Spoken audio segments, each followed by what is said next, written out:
Social মিডিয়ার সূত্রে জানতে পেরেছি উগ্র হিন্দুদের হাতে শহীদ হওয়া আইনজীবী সাইফুল ইসলাম আলিফকে গোসল ছাড়া কাফন পরানো হয়েছে। শহীদকে গোসল দেওয়া এবং না দেওয়ার ব্যাপারে শরীয়তের বিধান কি? যারা প্রকৃত অর্থে শহীদ, শহীদ দুই প্রকার, একটা হলো বিধানগতভাবে শহীদ, আর একটা হলো প্রকৃত অর্থে শহীদ।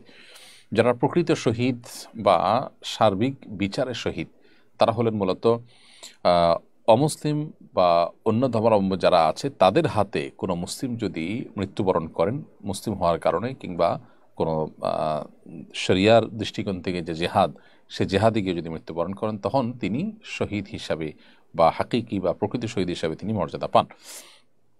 তো এখানে আমাদের যে ভাই, অর্থাৎ অ্যাডভোকেট সাইফুল ইসলাম আলিফ, তিনি যে মারা গেছেন বা তাকে যে খুন করা হয়েছে, তিনি যে খুনের শিকার হয়েছেন, তার এই সাইফুল ইসলাম আলিফ সাহেবের খুন হওয়ার ঘটনা আমরা জানি যে এখানে খুনিরা সবাই হিন্দু, উগ্রবাদী হিন্দু।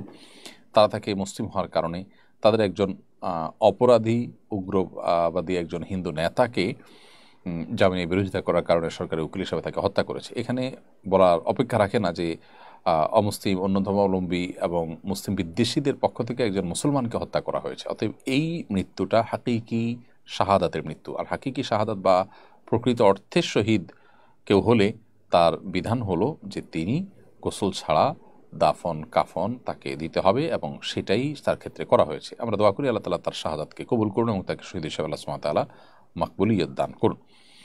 এরপরে